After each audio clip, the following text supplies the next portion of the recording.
Hello and welcome back to our new video. In this video I'll show you how to reset your Adobe Express password. For that, let's just open our Adobe Express app, and now you need to go to their login page. I guess I'm already logged in, so I'll just log out from here. Yeah, I'm logged in. I've just logged out from my account. Now what you need to do is tap on continue with email button, and there it will open a website. There you need to enter your email address and tap on this continue button. After that, you will see a place to enter your password, and in this area you will see reset your password. Just tap on reset your password button, and they will send you a code on your Gmail. Just go and check it, and this is it, and go and paste it over here.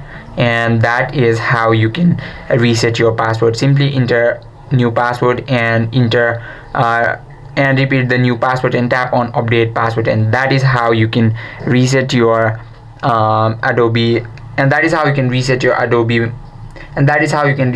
Adobe Express password. I hope this video helped you out. If you have any questions or queries, just let us know in the comment section. Thank you for watching.